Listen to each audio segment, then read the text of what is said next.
잠깐 같이 기도드리고 말씀을 상고하겠습니다.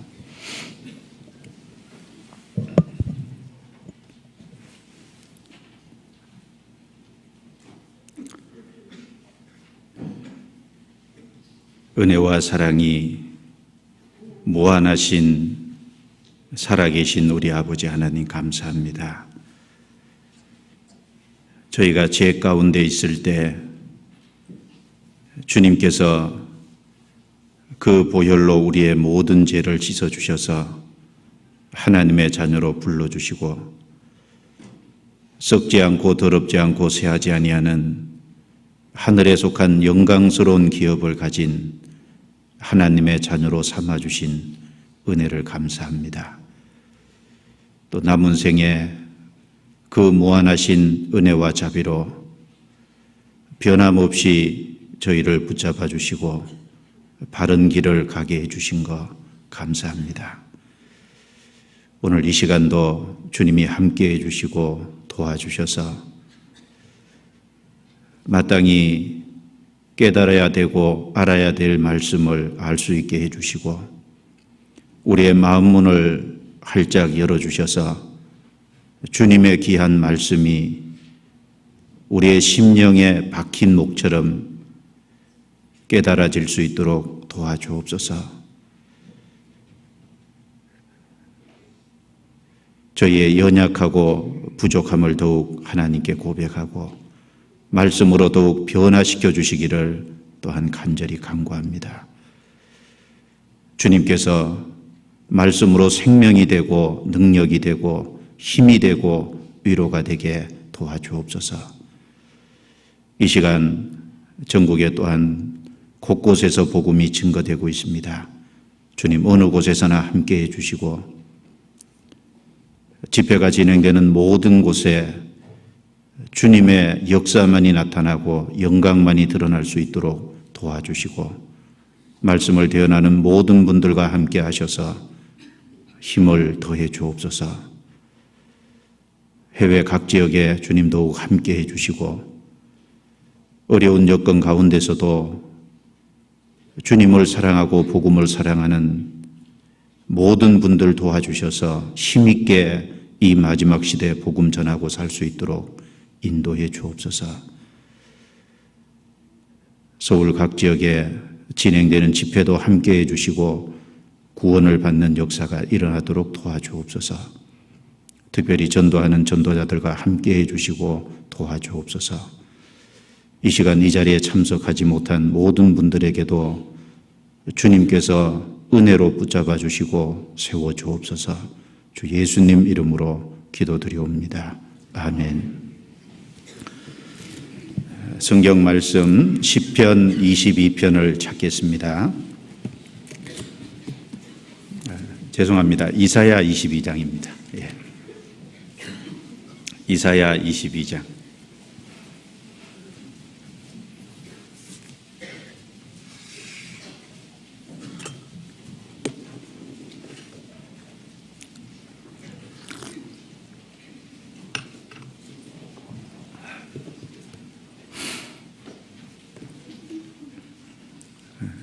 구약 989페이지 이사야 22장 1절부터 제가 읽겠습니다.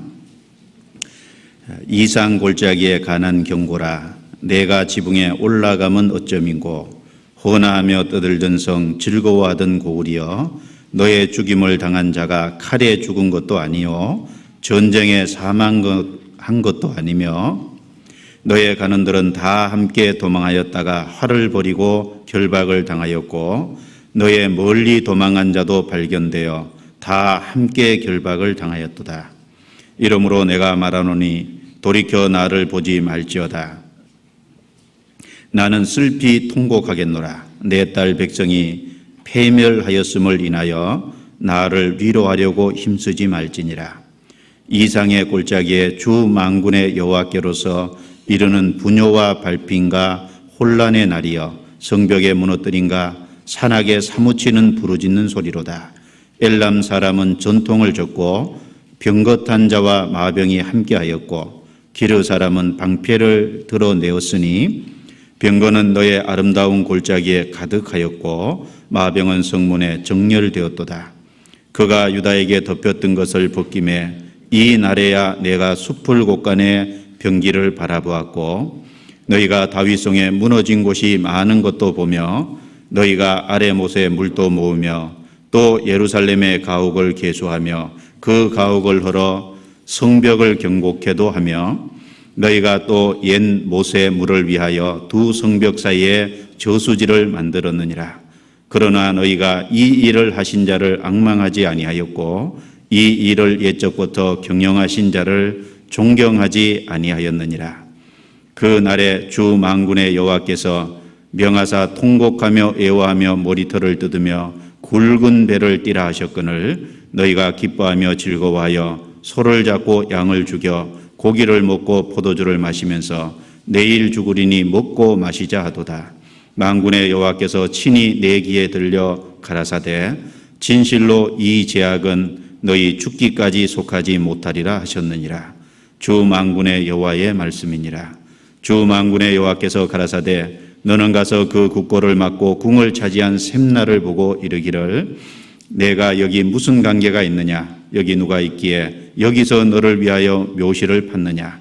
높은 곳에 자기를 위하여 묘실을 팠고 반석에 자기를 위하여 처소를 쪼아내었도다. 나 여호와가 너를 단단히 속박하고 장사같이 맹렬히 던지되 정령이 너를 말아싸서 곰같이 각막한 지경에 던질 것이라. 주인의 집에 수치를 끼치는 너여 내가 그곳에서 죽겠고 내 영광의 수레도 거기 있으리라. 내가 너를 내 간직에서 쫓아내며 내 지위에서 낮추고 그날에 내가 hil기야의 아들 내 종 엘리야김을 불러 내 옷을 그에게 입히며 내 띠를 그에게 띄워 힘있게 하고 내 정권을 그의 손에 맡기리니 그가 예루살렘 거민과 유다 집의 아비가 될 것이며 22절부터 25절 끝절까지는 같이 읽겠습니다. 내가 또 다윗 집의 열쇠를 그의 어깨에 두리니 그가 열면 닫을 자가 없겠고 닫으면 열 자가 없으리라. 못이 단단한 곳에 박힌같이 그를 경곡케 하리니 그가 그 아비 집의 영광의 보좌가 될 것이요 그 아비 집의 모든 영광이 그 위에 걸리리니 그 후손과 족속되는 각 작은 그릇 곧 종지로부터 항아리까지리라. 만군의 여호와께서 가라사대 그날에는 단단한 곳에 박혔던 목이 사들이니 그 못이 부러져 떨어지므로 그 위에 걸린 물건이 파쇄되리라 하셨다 하라. 나 여호와의 말이니라. 안녕하세요.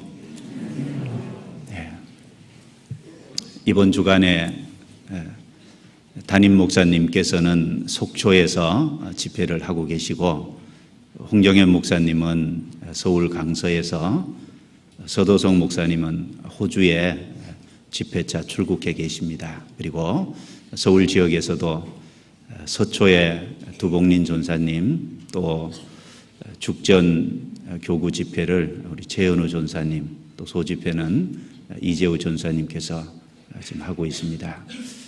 며칠 더 남았기 때문에 기억하고 기도를 같이 해주시기 바랍니다.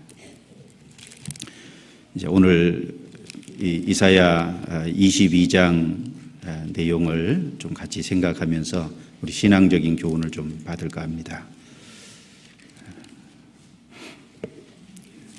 이 이사야 22장 이제 끝부분에 보면 23절에 못이 단단한 곳에 박힌 같이 그를 경곡케 하리니 그가 그 아비 집의 영광의 보좌가 될 것이요 못이 단단한 곳에 박힌 같이 엘리야김이라는 이제 히스기야 당시에 국내 대신 하나님이 그 자리를 주셨는데 그 사람을 가리켜서 단단한 곳에 박힌 못이다 이렇게 이야기를 하고 있습니다.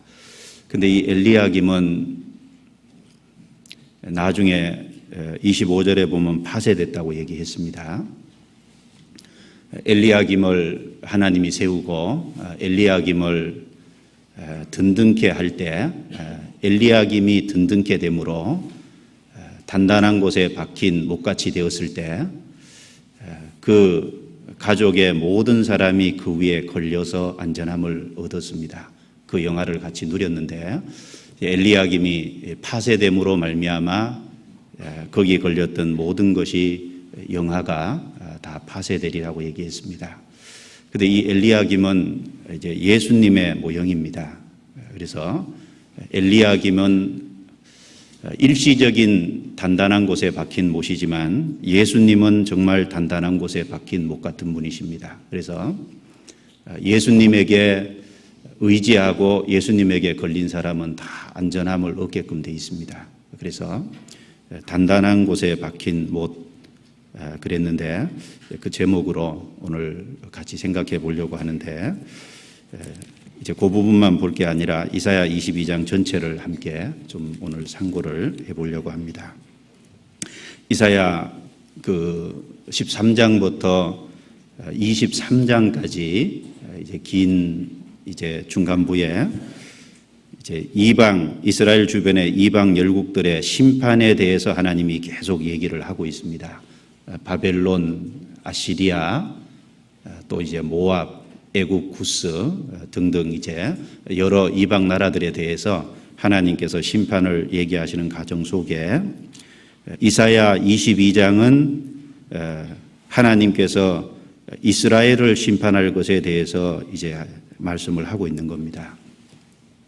이상 골짜기에 관한 경고라 이렇게 말씀했는데 이 이상 골짜기가 이스라엘 남쪽 유다 땅을 가리켜서 이상 골짜기다 이렇게 얘기하고 있습니다.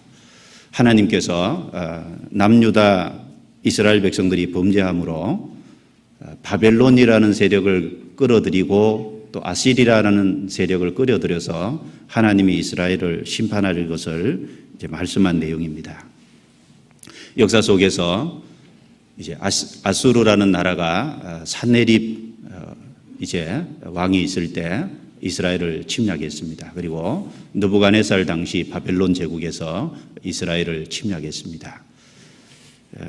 그런데 이스라엘 백성들은 이제 바벨론과 아시리아를 들어서 하나님께서 이스라엘을 침공하고 이제 이스라엘을 징벌하려고 하는 그 계획을 갖고 있음에도 불구하고 이스라엘 백성들은 천하태평이었습니다.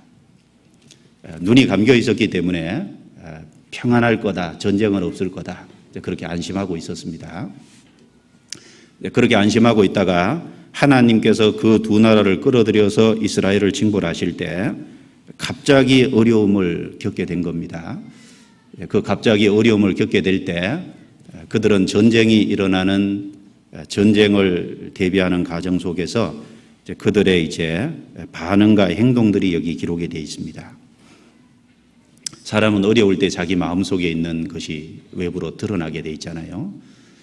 이스라엘 백성들은 그 전쟁이 일어나는 극한 어려움 상황 속에서 하나님을 바라보지 않고 이스라엘 백성은 끝까지 눈에 보이는 모든 것을 수단 방법을 동원했지만 하나님은 바라보지 않았습니다.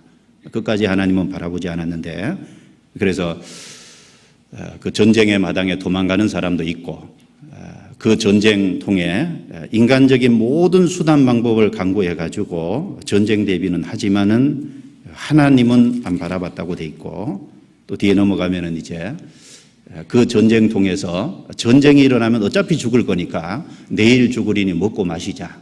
어차피 죽을 거니까 시컷 먹고 마시고 죽자.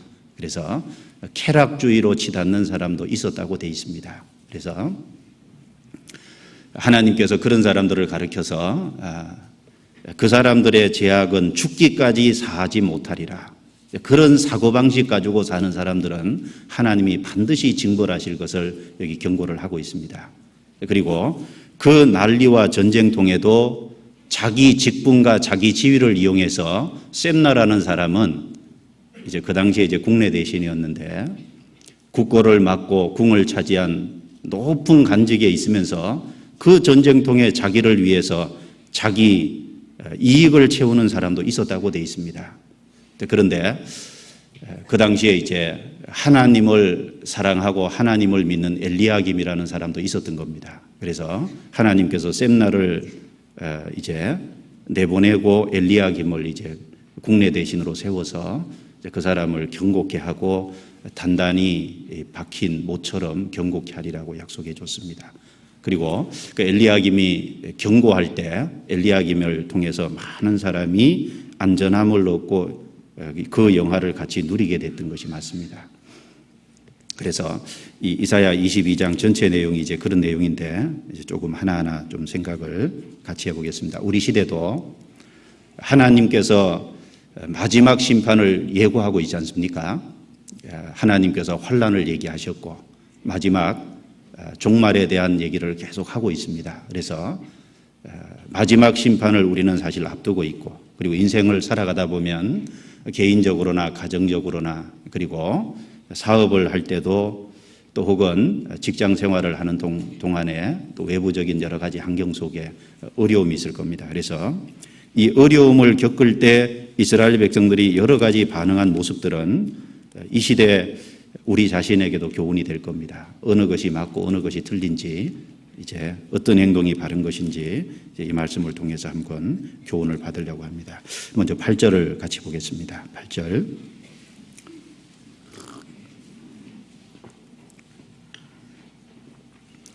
8절부터 11절까지 이 말씀을 좀 같이 읽어보겠습니다. 그가 유다에게 덮였던 것을 벗김에 이 날에야 내가 숲을 곳간의 병기를 바라보았고 너희가 다윗성에 무너진 곳이 많은 것도 보며 너희가 아레못에 물도 모으며 또 예루살렘의 가옥을 계수하며 그 가옥을 헐어 성벽을 경곡해도 하며 너희가 또 옛못의 물을 위하여 두 성벽 사이에 저수지를 만들었느니라. 그러나 너희가 이 일을 하신 자를 앙망하지 아니하였고 이 일을 옛적부터 경영하신 자를 존경하지 아니하였느니라. 8절 시작 부분에 그가 하나님을 말씀하시죠. 하나님께서 유다에게 덮였던 것을 벗김에 이 남유다 사람들은 이제 뭔가 가리고 덮고 있었던 겁니다. 그래서 뭔가 가리고 덮고 있는 것이 있기 때문에 자기 처지를 남유다 사람들은 잘 몰랐습니다. 그런데 하나님께서 그 남유다 사람들에게 덮였던 것, 감겼던 것을 벗겨주고 이제 감겼던 걸 열어주니까 이 남유다 사람들이 이제 자기 처지를 깨닫게 된 겁니다.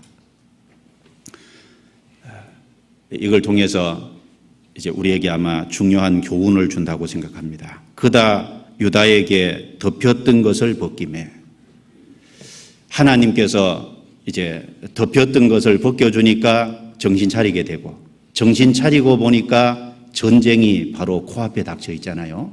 평안하고 안전하다, 전쟁 다시 없다, 이런 잘못된 생각 갖고 있었는데 그것은 덮였기 때문에 그렇습니다. 뭔가 가리고 있었기 때문에 그런데 그가 유다에게 덮였던 것을 벗김에 하나님이 그걸 벗겨주시니까 자기 처지를 비로소 깨달은 겁니다.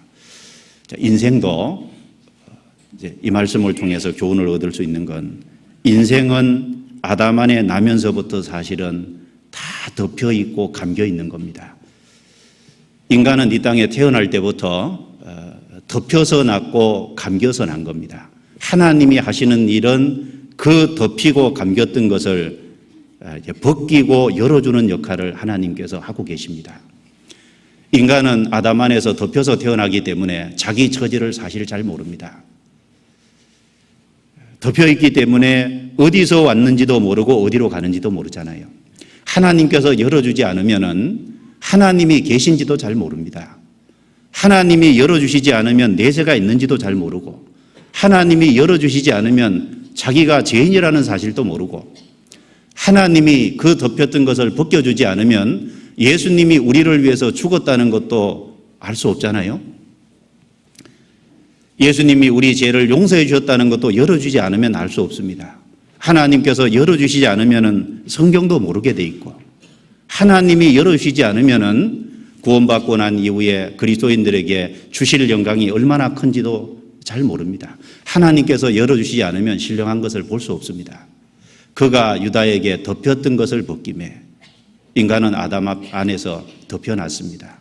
영적 무지 상태에서 태어난 것이랑 마찬가지거든요.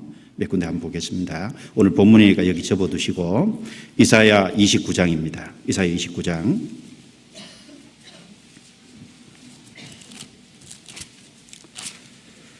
이사야 29장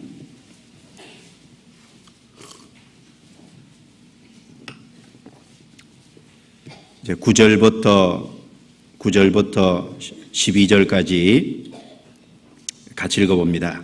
너희는 놀라고 놀라라. 너희는 소경이 되고 소경이 되라. 그들의 취함이 포도주로 인함이 아니며 그들의 비틀거림이 독주로 인함이 아니라 대저 여호와께서 깊이 잠들게 하는 신을 너희에게 부어주사 너희의 눈을 감기셨음이니 눈은 선지자요 너희 머리를 덮으셨음이니 머리는 선견자라. 그러므로 모든 묵시가 너희에게는 마치 봉한 책의 말이라.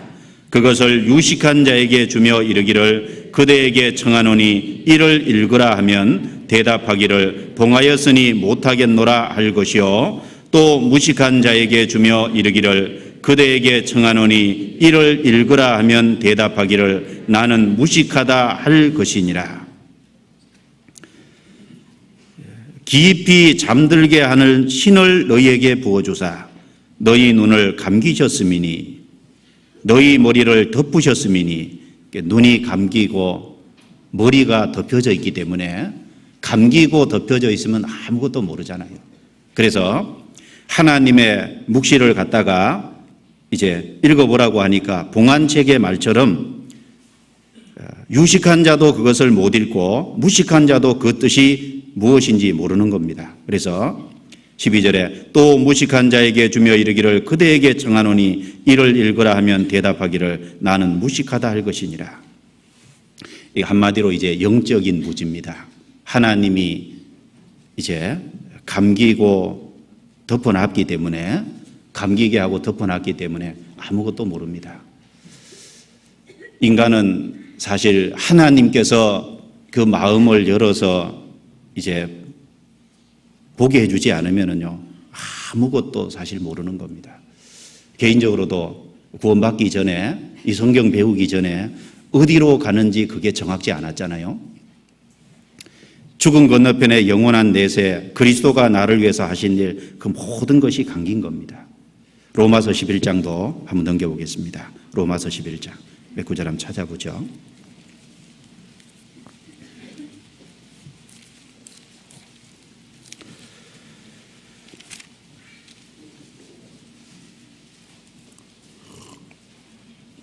로마서 11장 8절도 제가 한번 읽어보겠습니다. 기록된 바 하나님이 오늘날까지 저에게 혼미한 심령과 보지 못할 눈과 듣지 못할 귀를 주셨다 함과 같으니라. 그래서 하나님께서 이스라엘 백성들에게 혼미한 심령, 보지 못할 눈, 듣지 못할 귀를 주셨다 함과 같으니라. 그래서 우리 시대 이방인들은 이제 복음을 듣고 하나님께 나와서 구원을 받고 좋아하는데 이스라엘 백성들은 아직까지 그리스도가 누군지 잘 모르잖아요. 혼미한 심령이기 때문에 듣지 못할 귀, 보지 못할 눈이기 때문에 그렇습니다. 요한계시록 라오디게아 교회 사람들은 자기 처지를 잘 모르고 있잖아요. 나는 부요하여 부족한 것이 없다. 그런데 하나님 보실 때는 내 눈먼 것과 가난한 것과 가련한 것과 벌거벗은 것을 알지 못하는도다. 하나님 보실 때는 가난하고 가련하고 눈멀었고 벌거벗었는데 요한계시록 그 라오디게아 교회 그 시대 사람들은 얘기하기를 나는 부요하여 부족한 것이 없다. 몰라도 정말 너무 모르잖아요. 이스라엘 백성들이 하나님이 그들이 범죄함으로 바벨론과 아시리아를 끌어들여 가지고 그들을 징벌하려고 하는데 그 급박한 상황에서 그들은 평안할 거라고, 전쟁이 없을 거라고, 아무 문제 없을 거라고 자기 처지를 너무 모르는 겁니다. 왜 그러냐면은 덮였기 때문에 그렇겠죠. 요한계시록 3장 또 넘겨보겠습니다. 요한계시록 3장.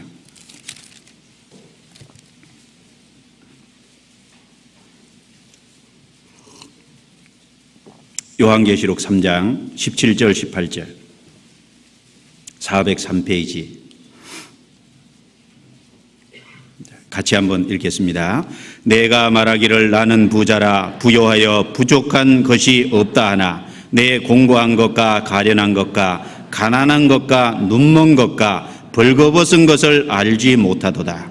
내가 너를 권하노니 내게서 불로 연단한 금을 사서 부요하게 하고 흰옷을 사서 입어 벌거벗은 수치를 보이지 않게 하고 안약을 사서 눈에 발라 보게 하라.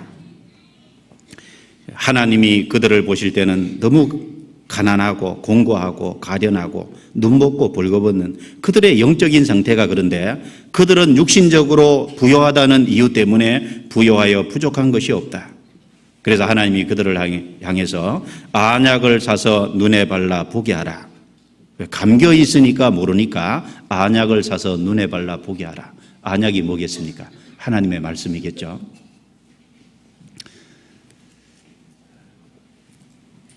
이제 그 고린도후서 3장에도 보면은 이제 신약 시대까지 이스라엘 백성들은 구약 율법이라는 것이 그들의 눈을 덮고 있어서 이제 그들이 이제 보지 못하는 것이라고 얘기했습니다. 하나님이 그걸 벗겨 주셔야 자유케 되고 영광에 이르게 되잖아요. 고린도후서 3장도 한번 넘겨보죠. 고린도후서 3장.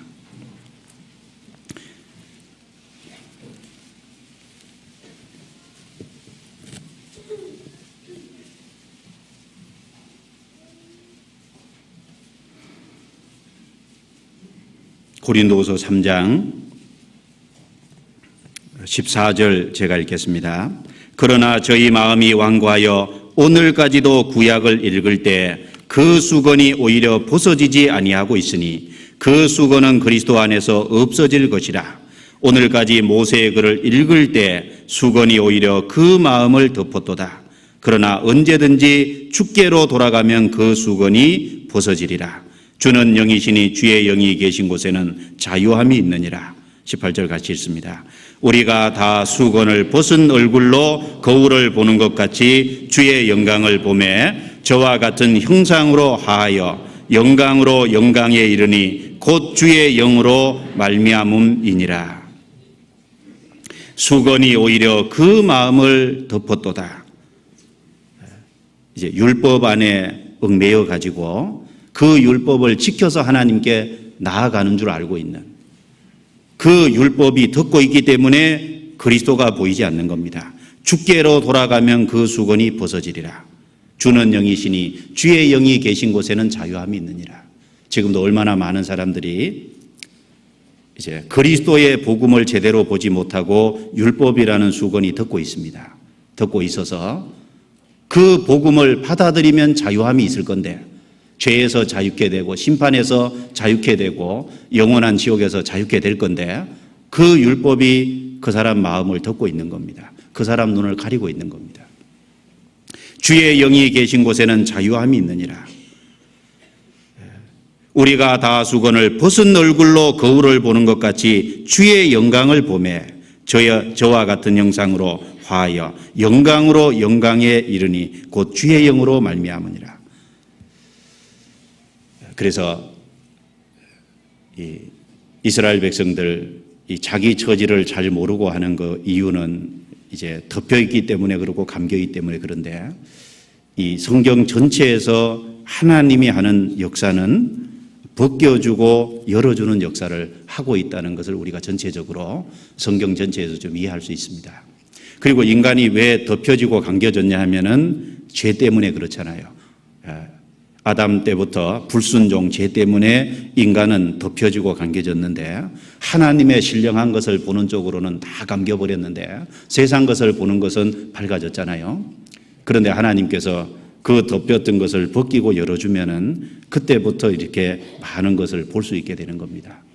그래서 사도행전 26장에도 보면 그 눈을 열어 어둠에서 빛으로 사탄의 권세에서 하나님께로 돌아가게 하며 죄 사함과 나를 믿어 거룩해 된 무리 가운데서 기업을 얻게 하려 함이니라. 그 눈을 열어서 어둠에서 빛으로 하나님이 하는 역사죠. 사단의 견세에서 이제 하나님의 나라로, 그리고 죄사함을 알게 하고, 그리고 하나님께서 눈을 열어서 신령한 것을 보게 하잖아요. 에베소서 1장에도 보면 그 마음 눈을 밝히사 그 영광의 기업의 풍성이 무엇이며 그 능력의 역사하심으로 우리에게 주신 능력의 지극히 크심이 어떠한 것을 너희로 알게 하시기를 원하노라. 그래서 하나님께서 우리 눈을 열어주실 때, 덮였던 것을 열어주실 때 확실히 죄인이라는 걸 발견하게 되고, 그것을 열어주실 때 확실하게 예수님이 우리 죄를 용서하셨다는 사실을 분명히 볼 수 있게 되고, 그리고 구원받고 난 이후에 그 영광의 기업의 풍성이 무엇이며 주님이 우리에게 약속하신 영원한 영광이 얼마나 크다는 것도 점점 더 볼 수 있게 돼 갑니다. 이 솔로몬 시대에요, 이제 구스 지역에서 구스 이제 여왕이 이제 솔로몬에게 왔지 않습니까? 소문만 듣고 왔는데 솔로몬 궁궐에 와서 보고 정신이 현황했다 그랬잖아요. 어려운 문제를 가지고 솔로몬에게서 물어왔는데 솔로몬이 다 답을 한 겁니다. 솔로몬이 대답지 못한 건 하나도 없다 그랬는데 뭘 물었겠어요? 아마 인생 문제를 물었을 겁니다. 여러 가지 인생 문제를 물을 때 하나님의 지혜로 다 대답을 해줬을 겁니다. 그리고 솔로몬의 궁궐을 보고, 그 다음에 솔로몬의 식탁을 보고, 솔로몬 당시에 그 식탁을 보면은 엄청났겠죠. 그 솔로몬의 식탁에 차려진 것을 보고, 모든 것을 보고 정신이 현황했다 그랬습니다. 그걸 보면서 우리가 천국에 갔을 때 우리가 주님 앞에 설 때 우리 눈이 더 벗겨져 가지고 주님이 나를 아신 것처럼 나도 온전히 알게 된다 그랬잖아요. 모든 것을 더 분명히 알게 될 거다. 그리고 영원한 영광스러운 천성에 갔을 때 천성이 얼마나 아름답겠습니까? 스바 여왕이 솔로몬 궁궐 보고 놀란 것처럼 아마 그건 더 놀랄 겁니다. 그리고 솔로몬 식탁이 차려진 것을 보고 놀란 것처럼 천국에 가면은 주님과 교제할 거 아니에요. 날마다 교제하고 주님을 가까이 하면서 그 주님과 교제하는 속에서 또 놀라운 것이 얼마나 많겠습니까? 그래서 스바 여왕이 정신이 현황했다는 것처럼 우리에게 엄청난 것이 사실 약속이 되어 있습니다. 그것을 멸시하고 그것을 가볍게 생각하면 절대로 안 될 거예요. 이스라엘 백성들은 애굽에서 나와서 하나님이 주신 가나안 땅으로 가고 있었는데 그 이스라엘 백성들은 가나안 낙토를 멸시했다 그랬잖아요. 하나님이 우리에게 주신 그 기업이 얼마나 영광스러울 건데 그걸 심상하게 생각하고 그것을 마음속에 굳건히 붙잡지 못한다면은 합당치 않은 마음이겠죠. 그래서 하나님께서 구원받은 이후에 그 영광의 기업의 풍성을 더욱 알 수 있도록 우리 마음 눈을 점점 더 열어주시고 점점 더 눈에 덮였던 것을 벗겨주시고 시편 119편 18절에도 내 눈을 열어서 주의 기이한 것을 보게 하소서, 주님의 신령한 것을 더 볼 수 있도록 구원받은 이후에 주님이 계속 열어주잖아요. 그리고 구약시대 엘리사 시대에 보면은 그 아람 왕이 이제 군사를 보내서 엘리사가 쉬고 있는 그 집을 둘러서 진을 쳤잖아요. 군대가 아침에 일어나 보니까 게하시가 군대가 뺑 둘러 진을 쳐 있는 겁니다. 내 주에 어찌하나이까. 그래서 엘리사에게 얘기하니까 엘리사가 저들보다 우리와 함께한 자가 많다 그랬어요. 그런데 엘리사가 아무리 둘러봐도 게하시가 아무리 둘러봐도 엘리사하고 자기하고 둘밖에 없잖아요. 그런데 우리와 함께한 자가 저들과 함께한 자보다 많다고 할 적에 엘리사도 게하시도 놀랐을 거 아닙니까? 그 자리에서 엘리사가 기도하니까 하나님께서 게하시의 눈을 열어서요, 불말과 불병거가 둘러서 진치고 있는 걸 보여줬잖아요. 하나님께서 구원받고 난 이후에 우리의 눈을 또 열어서 하나님이 우리를 보호하시고 우리를 지키시고 우리를 경고케 하신다는 것을 더 우리에게 확신시켜 주시고 우리에게 더 믿게끔 우리의 신령한 눈을 열어서 주님을 더 의지하도록 하나님께서 점점 그렇게 하고 계시잖아요. 주님을 가까이 하는 가운데서 점점 더 그렇게 될 겁니다. 열왕기하 6장에 한번 넘겨보겠습니다. 열왕기하 6장.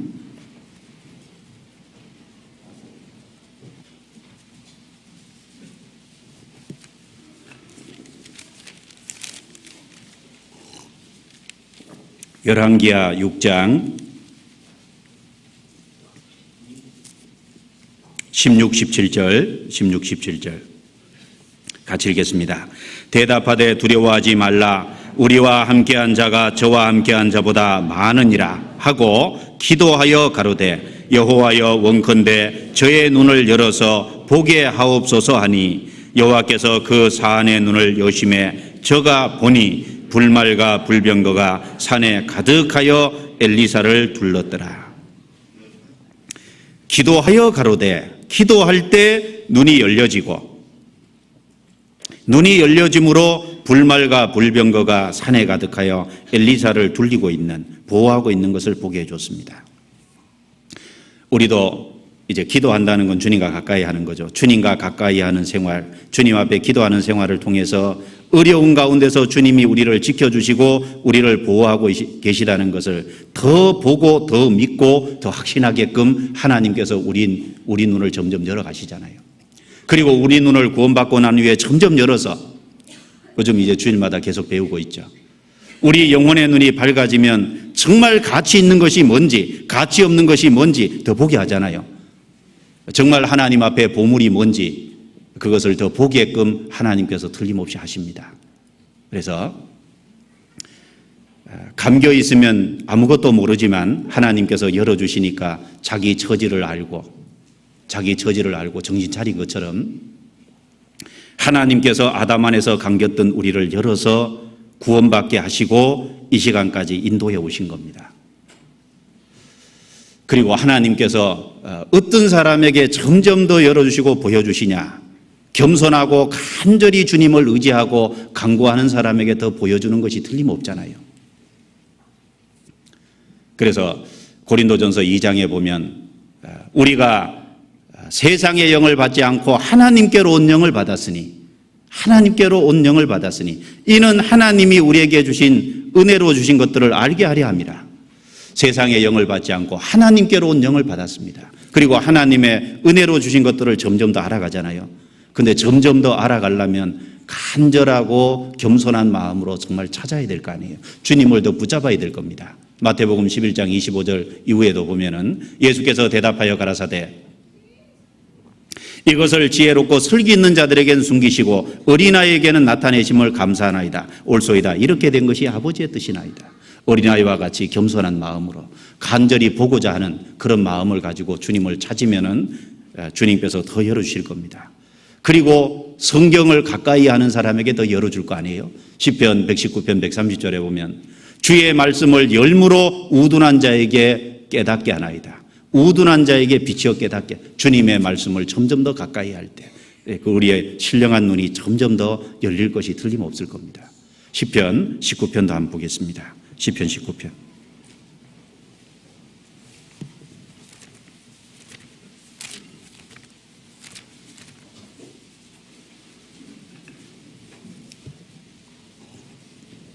시편 19편 찾으셨으면 8절을 같이 읽어보겠습니다. 여호와의 교훈은 정직하여 마음을 기쁘게 하고 여호와의 계명은 순결하여 눈을 밝게 하도다. 여호와의 계명은 순결하여 눈을 밝게 하도다. 우리의 영혼의 눈을 밝혀주고 우리의 영혼의 눈 구원받음으로 떠졌지만은 다 떠진 거 아니죠. 점점 더 밝아져야 될 부분이 사실 많이 있습니다. 신령한 것을 더 볼 수 있어야 될 겁니다. 그래서 말씀을 가까이 하는 사람, 주님의 말씀을 사모하는 사람에게 주님은 또 더 많은 것을 열어줄 것이 틀림없습니다. 그래서 하나님의 역사는, 마귀 역사는 하나님 것을 보지 못하도록 감기게 하는 역사지만 하나님 역사는 벗겨주는 역사를 지금 역사 속에서 계속하고 있는 겁니다. 그래서 우리가 그것을 기억하고 더 그에 합당한 마음을 가져야 될 거라고 생각합니다. 이사야 22장 다시 넘겨보겠습니다. 하나님께서 이스라엘 백성에게 이게 이제 눈을 열어준 이유가 있죠. 하나님을 바라보고 자기의 처지를 알고 지금 이제 위급한 상황이 됐다는 걸 알고 하나님을 바라보라고 이스라엘 백성의 눈을 열어줬잖아요. 그런데 이스라엘 백성은 하나님께서 눈을 열어줘서 그 자신의 처지를 깨닫게 해줬는데 그 자신의 처지를 깨닫고 하나님을 붙잡은 게 아니라 이스라엘 백성들은 자기 수단 방법을 강구했잖아요. 이게 잘못됐다고 할 수 있죠. 이사야 22장 2절입니다. 2절에 보면 호나하며 떠들던 성 즐거워하던 고을이여 너의 죽임을 당한 자가 칼에 죽은 것도 아니요 전쟁에 사망한 것도 아니며 너의 간원들은 다 함께 도망하였다가 활을 버리고 결박을 당하였고 너의 멀리 도망한 자도 발견되어 다 함께 결박을 당하였도다. 덮였던 것을 벗겨줬으면 자기의 처지를 발견하게 하고 이제 위기 상황을 알려줬으면 하나님을 붙잡고 하나님을 의지하면 될 텐데 이스라엘 백성들 중에는 2절 3절처럼요 칼에 죽은 것도 아니요 전쟁에 사망한 것도 아니라 전쟁통에 싸우다가 칼에 죽든지 전쟁통에 죽든지 그래야 되는데 도망가다가 붙잡혀서 죽는 겁니다. 도망가다가 기근에 죽는 거죠. 그래서 이 열왕기하 25장에 보면 바벨론이 쳐들어왔을 때 시드기야 왕 9년부터 11년까지 1년 반 정도를 예루살렘을 포위했습니다. 예루살렘을 포위하고 들렸을 때 나중에 시드기야와 관리들이 왕과 관리들이 그리고 모든 군사들이 벽에 구멍을 내고 도망갔잖아요. 도망가는 내용이 열왕기하 25장에 나오는데 바벨론이 결국은 추격해가지고 붙잡았죠. 그리고 시드기야 왕은 눈을 빼버리고 쇠고랑이 채워가지고 자기 자식은 자기 보는 앞에서 시드기야 왕의 자식은 죽여버리고 바벨론을 끌고 갔잖아요. 하나님을 의지하는 게 아니라 도망가기에 바쁘고 그리고 하나님께서 자기 처지를 깨닫게 해줬더니 8절에 그가 유다에게 덮였던 것을 벗김에 이날에야 내가 숲을 곳간의 병기를 바라보았고 그때서야 이제 무기고를 이제 바라봤다는 겁니다. 이제 숲을 곳간에 솔로몬 당시에 이제 그 병기 창고를 만들어 놓은 그 병기 창고 무기고를 바라보고 너희가 다윗성에 무너져 있는 곳이 많은 것도 보며 이제 성이 무너진 곳 전쟁이 이제 눈앞에 닥쳐 있으니까 성이 무너진 곳을 비로소 보게 되고 그래서 예루살렘의 가옥을 개수하며 그 가옥을 헐어 성벽을 견고케도 하며 그래서 이제 전쟁 대비를 하는 거죠. 성벽을 이제 견고케 이제 집들을 헐어 가지고 당장 어디 흙을 가져올 데가 없으니까 집을 헐어서 성벽을 이제 든든케 하고 그다음에 아래 못에 물도 모으며 전쟁하려면 이제 옛날에는 물이 필요하잖아요. 그리고 두 성벽 사이에 저수지를 만들었으니 그러니까 아마 외벽과 내벽 사이에 아마 저수지를 만든 것 같습니다. 그래서 물도 대비하고 저수지도 만들고 그런데 뭘 안 했습니까? 가장 중요한 걸 안 했잖아요. 하나님께서 자기의 처지를 깨닫게 해줄 때 도망갈 게 아니라 그리고 인간적인 눈에 보이는 모든 수단 방법을 여기는 다 강구했잖아요. 무기고도 보고 그 다음에 성벽도 쌓고 그 다음에 여기 이제 전쟁을 대비하기 위해서 물도 준비하고 저수지도 파고 다른 눈에 보이는 모든 수단 방법은 강구했는데 이 일을 하신 자를 앙망하지 아니하였고 이 일을 옛적부터 경영하신 자를 존경하지 아니하였느니라. 다 했는데 하나님만 안 바라본 겁니다. 이것이 정말 이제 인간의 어리석음이라고 생각합니다. 다른 모든 것은 다 했는데 하나님은 안 바라봤다는 겁니다. 우리 시대도 이제 개인적으로 어떤 어려움이 있을 때도 있습니다. 가정에 어려움이 올 때도 있고 그 다음에 직장에 사업하는 분들은 사업에 어려움이 생길 때도 있고 그 다음에 직장 생활하는 것에 어려움도 있고 여러 가지 환경적인 어려움이 그리스도인들에게도 올 수 있습니다. 그런데 그때 그 어려울 때 내가 어떻게 반응하고 행동하냐는 그 사람 마음속에 뭘 믿고 있냐 그걸 보여주는 거거든요. 사실 어려울 때 이 이스라엘 백성들이 했던 것처럼 눈에 보이는 모든 수단 방법은 강구하는데 하나님은 바라보지 않는다면 이 이스라엘 백성하고 다를 것이 하나도 없는 겁니다. 제일 먼저 해야 될 일이 뭐죠? 이 이스라엘 백성 이 땅에 이상 골짜기에 바벨론과 아시리아를 끌어들여 가지고 하나님께서 징벌을 하려는, 그것은 그들이 범죄함으로 하나님께서 그렇게 하신 겁니다. 그 일을 지금 하나님이 하고 계신데, 그들이 마음에 돌이키기만 한다면, 그들이 죄를 돌이키고 하나님을 의지하고 붙잡기만 한다면 하나님께서 그 문제 해결해 줄 수 있잖아요. 그런데 다 하는데 하나님은 안 바라보는 겁니다. 바벨론 아시리아를 끌고 와서 이스라엘 땅을 죄 때문에 징벌하는 것이 하나님이 하신 일이죠. 5절에 보면, 5절에 보겠습니다.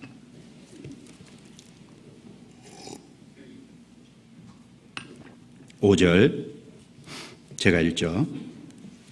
이상의 골짜기에 주 만군의 여호와께로서 이르는 분뇨와 발핀과 혼란의 날이여, 이상의 골짜기에 주 만군의 여호와께로서 이르는, 만군의 여호와께로서 이르는, 그리고 아까 11절 뒷부분에도 이 일을 하신 자를, 이 일을 옛적부터 경영하신 자를.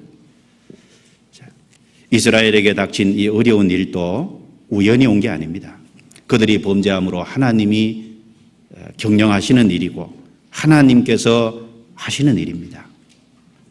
우리 삶에 사실 개인적이든 가정적이든 어떤 문제든지 간에 우리 삶에 우연히 오는 일은 사실 아무것도 없을 겁니다. 인간 역사 속에 일어나는 일 중에 우연히 있는 것이 있겠습니까? 잠언 3장에 하나님께서 말씀하시기를 너는 범사에 그를 인정하라고 했잖아요.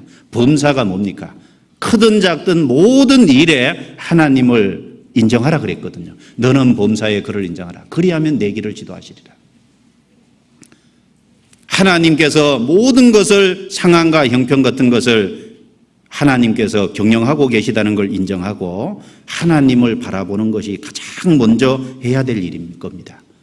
수단 방법을 다 강구하고 그러나 하나님은 바라보지 않는.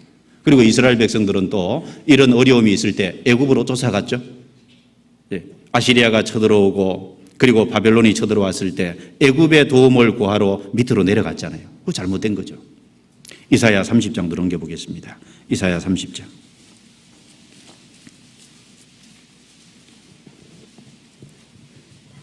이사야 30장 1절 2절입니다.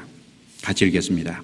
여호와께서 가라사대 화 있을진저 패역한 자식들이여 그들이 계교를 베푸나 나로 말미암아 하지 아니하며 맹약을 맺으나 나의 신으로 말미암아 하지 아니하였음이로다. 그들이 바로의 세력 안에서 스스로 강하려 하며 애굽의 그늘에 피하려 하여 애굽으로 내려갔으되 나의 입에 묻지 아니하였으니 죄의 죄를 더하도다. 범죄한 것도 죄인데 이제 하나님 의지하지 않고 어려움이 있을 때 이제 인간적인 수단 방법으로 세상의 다른 권력을 끌어들여 가지고 문제를 해결하려고 하는 건 그건 또 죄죠. 그래서 죄의 죄를 다하도다. 하나님께 묻지도 않고 하나님이 어떤 방법으로 하실 것을 생각지도 않고 인간적인 수단 방법으로 의지하고 내려가는, 또 우상을 섬기는, 어려운 가운데서 다른 우상을 섬기는, 그것도 잘못된 거잖아요. 이사야 17장입니다. 이사야 17장 넘겨보겠습니다. 10절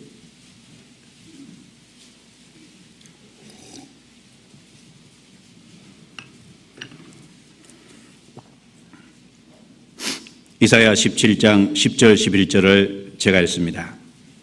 이는 내가 자기의 구원의 하나님을 잊어버리며 자기의 능력의 반석을 마음에 두지 않은 까닭이라. 그러므로 내가 기뻐하는 식물을 심으며 이방의 가지도 이종하고 내가 심는 날에 울타리로 두르고 아침에 너의 씨로 잘 발육하도록 하였으나 근심과 심한 슬픔의 날에 농작물이 없어지리라.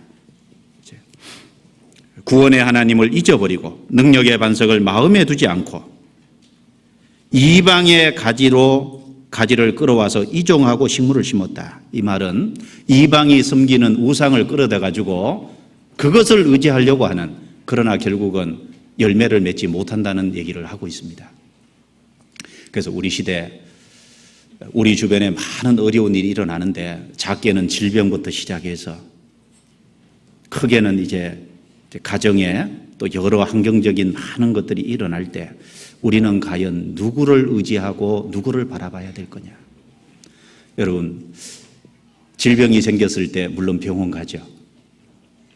그런데 만약에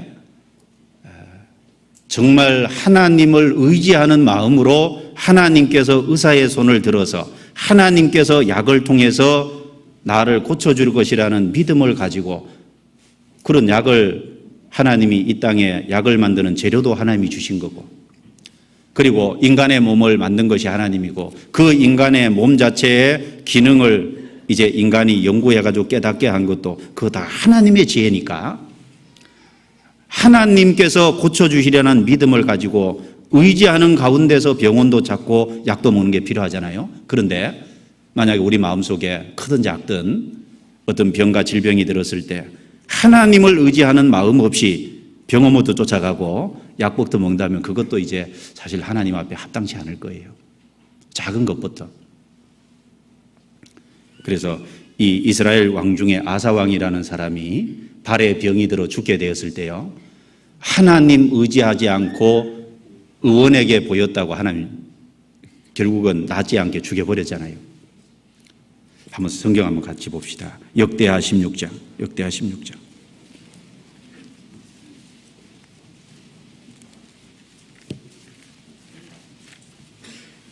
역대하 16장입니다.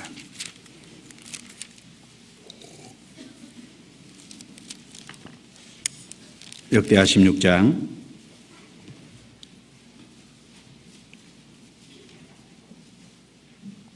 12절에 11절부터 아사의 시종 행적은 유다와 이스라엘 열왕기에 기록되니라.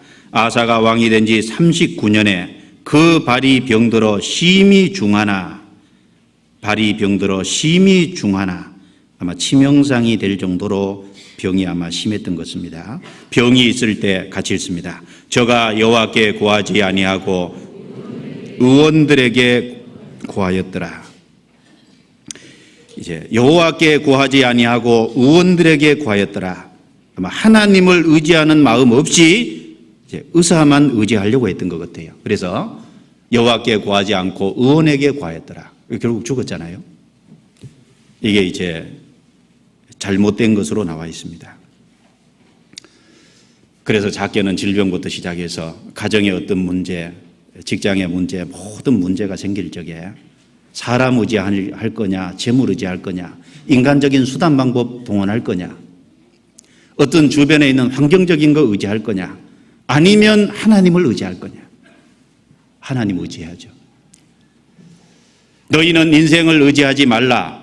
코에 수에 칠 가치가 어디 있느냐, 그 말씀에 있잖아요. 이사야 2장에 보면 셈할 가치가 없는 것이 인생이라는 겁니다. 인생은 마음이 수시로 변하는 거잖아요. 도와주려고 하다가 마음이 변덕스럽기 때문에 얼마든지 바꿀 수 있는 겁니다. 그리고 인간은 당장이라도 죽을 정도로 연약한 존재입니다. 방백을 의지하지 말라 그랬습니다. 도울 힘이 없는 인생도 의지하지 말라고 했습니다. 우리 주변에 일어나는 모든 문제 속에서 사람 의지하면 안 될 겁니다. 사람을 두려워해서도 안 되고 의지해서도 안 될 겁니다. 사람을 두려워하면 올무에 걸리게 되거니와 여호와를 의지하는 자는 안전하니라. 사람을 두려워해서도 안 되고 의지해서도 안 되잖아요. 사람은 절대적으로 의지할 존재가 사실 못 됩니다. 그걸 어떻게 알아요? 자기 보면 알잖아요. 자기. 그렇죠? 자기 연약한 자기 자신 보면 잘 압니다. 자기 마음이 왜 수시로 바뀌니까.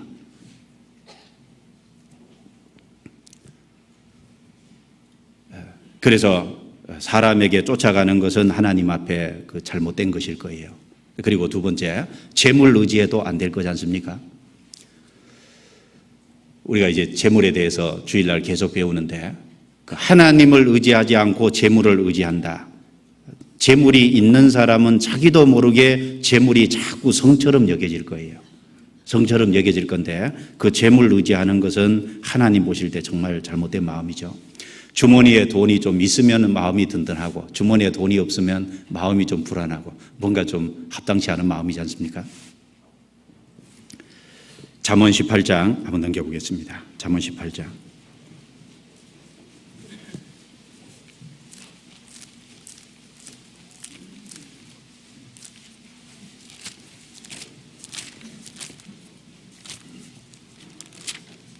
잠언 18장 10절입니다.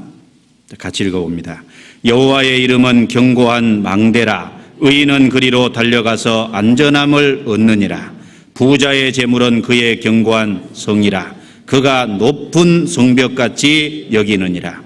10절과 11절을 대조해 놨잖아요. 여호와의 이름은 견고한 망대라. 의인은 그리로 달려가서 안전함을 얻느니라. 의인이 누굽니까? 구원받은 사람은 여호와의 이름이 견고한 망대잖아요. 견고한 망대처럼 정말 의지할 수 있는 것이죠. 그런데 부자의 재물은 그의 견고한 성이라. 그러니까 부자는 그 재물을 자기의 성처럼 생각합니다. 그리고 그가 높은 성벽같이 여기느니라. 높은 성벽은 적이 쳐들어오면 이제 안전한 곳이잖아요. 부자는 그 재물이 자기를 지켜줄 거라고 생각하는 겁니다. 우리는 어려움이 생길 때 그 물질 의지하려고 하는 그 마음도 합당치 않을 거라고 생각합니다. 그리고 자기의 수단 방법을 강구해서 어떻게든지 하나님께 의지하지 않고 눈에 보이는 것 가지고 자기 수단 방법을 강구해서 해보려고 하는 것도 하나님 보실 때는 악한 것일 겁니다. 시편 147편 넘겨보겠습니다. 시편 147편.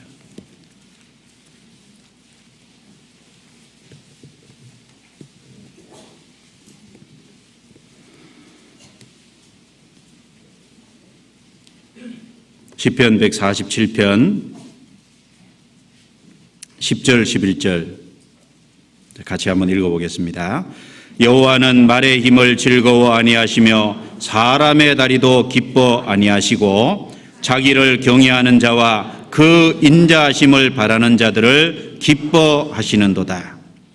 말의 힘을 기뻐 안 한다는 건 외적인 것을 의지하는 자세, 사람의 다리를 기뻐 안 한다는 건 자기의 수단 방법을 자기 의지하는 사람의 다리도 기뻐 안 하고 말의 힘, 외적인 어떤 다른 것들을 의지하는 것도 하나님이 기뻐 안 하시고 오로지 하나님께서는 자기를 경외하는 자와 그 인자하심을 바라는 자들을 기뻐 안 하시노다. 하나님을 정말 하나님답게 여기고 하나님을 공경하고 경외하면서 그 하나님의 인자하심, 하나님에게서 도움이 오기를 바라는 그 마음의 자세 있잖아요. 그 마음의 자세를 하나님은 기뻐하시는도다. 그리고 주변의 외적인 환경 의지해도 안 될 거 아니에요. 에덴 동산에서 하나님께서 아벨의 제사를 받아서 가인은 아벨을 쳐 죽였습니다. 그리고 가인이 에덴 동산에서 이제 그 에덴 동산 쫓겨난 이후에 이제 가인이 아벨을 쳐 죽이고 그 가인이 하나님 앞에 쫓겨났을 때 가인이 첫 번째 한 행동은요, 성을 쌓는 것이었습니다. 아마 그 성이 자기를 지켜주리라고 착각했을 겁니다. 자기를 안정케 하기 위해서 성을 쌓았습니다. 그래서 그 성 쌓는 역사는요, 그 가인 이후 시대부터 계속 인간은 성을 쌓았습니다. 바벨탑도 성이잖아요. 노아 홍수 이후에 노아 시대 때 모든 것을 싹 쓸어가 버렸기 때문에 아마 바벨탑 쌓은 이유 중에 하나가 그 사실을 알고 있었다면 높이 이렇게 쌓았을 때 다시 홍수 나도 안전하리라고 아마 생각했을 수도 있을 거예요. 그 다음에 바벨론 제국 당시에 바벨론 제국을 쌓았잖아요.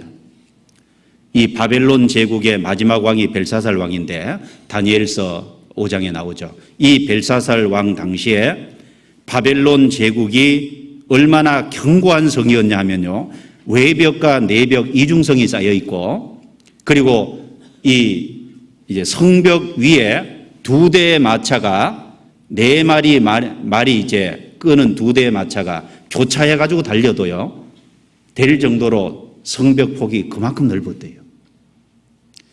그러니까 이 벨사살 왕 당시의 바벨론 제국, 그 안에 있으면 절대 외부에서 어떤 적도 침략 못하리라고 생각했을 겁니다.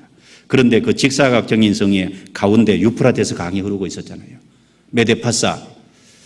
메디아 페르시아 연합군이요, 그걸 성벽 부수고 들어간다는 건 불가능하거든요. 그래서 유프라테스 강물을 막아가지고 강물줄기를 돌려버렸잖아요. 강을 다시 파가지고. 그래서 강물이 줄어드니까 그 강으로 메디아 페르시아 연합군이 들어가서 그 벨사살 왕 그날 밤에 죽었잖아요. 그래서 적이 바깥에서 진을 치고 있고 적이 쳐들어온다는 걸 알면서도 벨사살 왕은 그 안에서요, 그 성벽을 의지하고 절대 못 쳐들어올 거다, 그 생각하고 그 안에서요 잔치를 벌였잖아요.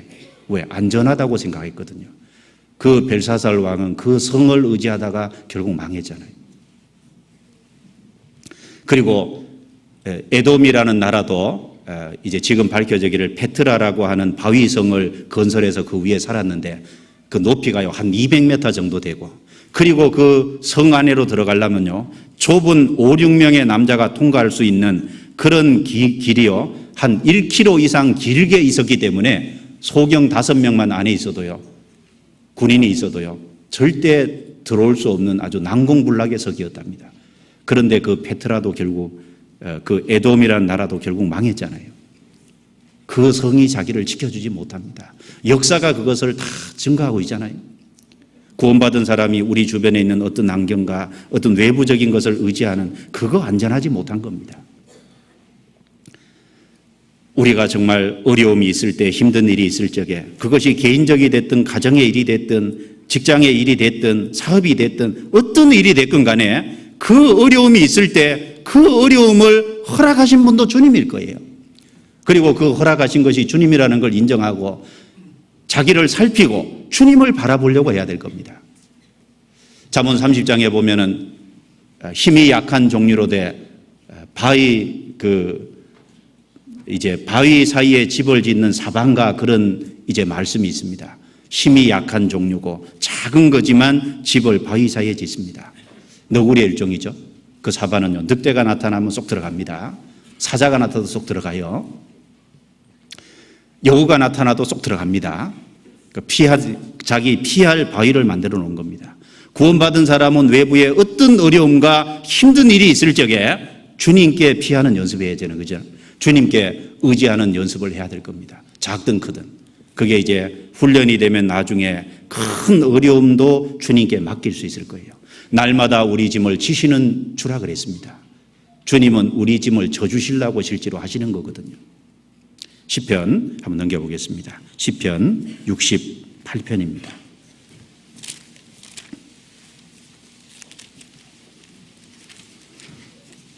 시편 68편 19절입니다. 19절.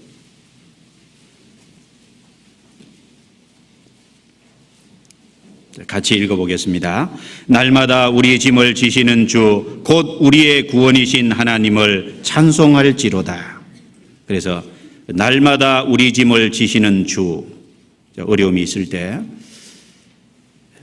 이제 하나님이 그런 환경을 주신다는 것을 믿고 그 어려움을 하나님께 맡겨놓고 이제 마음을 편하게 갖는, 하나님에게 맡기면, 내 짐을 하나님께 맡기면은 이렇게 자유함이 있잖아요. 평안함이 있습니다. 그 맡기는 훈련을 계속 해야 될 겁니다. 그러면 나중에 더 큰 것도 맡길 수 있고, 그러면 큰 어려움이 와도 그 어려움 속에서, 어려움은 외부적으로 있지만 마음의 평안은 유지하고 있을 겁니다.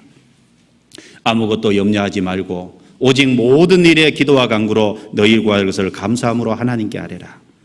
그리하면 모든 지각에 뛰어난 하나님의 평강이 그리스도 예수 안에서 너희 마음과 생각을 지키시리라. 거기 아무것도거든요. 아무것도 염려하지 말고. 그런데 우리가 어려움이 오면은 금방 염려가 늘 되죠. 그게 이제 훈련이 좀 덜 됐기 때문에 그렇거든요. 훈련이 덜 됐기 때문에. 너구리가 바위 사이에 사반이 집을 지어놓고 이제 다른 적들이 나타나면 자꾸 피하는 것처럼요. 피하는 것처럼 우리는 정말 반석 되신 주님이 있습니다. 시편 125편 넘겨보겠습니다. 시편 125편.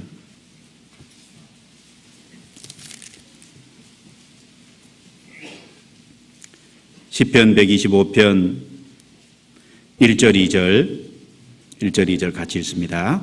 여호와를 의뢰하는 자는 시온산이 요동치 아니하고 영원히 있음 같도다. 산들이 예루살렘을 두름과 같이 여호와께서 그 백성을 지금부터 영원까지 두르시리로다.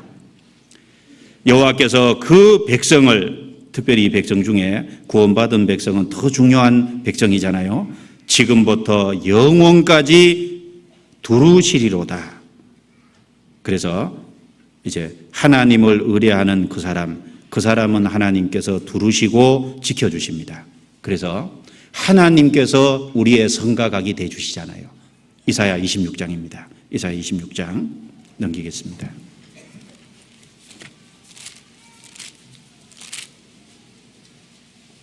이사야 26장 1절 같이 읽습니다. 그날에 유다 땅에서 이 노래를 부르리라. 우리에게 견고한 성읍이 있으며 여호와께서 구원으로 성과 각을 삼으시리로다. 여호와께서 구원으로 성과 각을 삼으시리로다. 스가랴서 2장 5절에는 불성각이 되게 하며 구원받은 사람에게 하나님이 불성각이 되어주신다. 그렇게 얘기했습니다. 그래서 이스라엘 백성들은 그 어려움이 이제 올 적에 반응하기를 자기 수단 방법은 끝까지 눈에 보이는 것은 다 강구하면서 끝까지 하나님은 바라보지 않는, 그 일을 행하신 하나님을 앙망하지 않는 어리석음을 범했는데, 구원받은 사람은 그런 것을 교훈 삼아서 가장 먼저 주님께 쫓아가는, 가장 먼저 주님을 의지하는 그런 마음을 가지려고 해야 될 겁니다. 그리고 그런 것이 훈련이 될 때 더 큰 어려움도 겪어낼 수 있을 겁니다. 그리고 이스라엘 백성들 그 전쟁통에 이런 사람들도 있었다 그랬죠. 이사야 22장 넘기겠습니다. 이사야 22장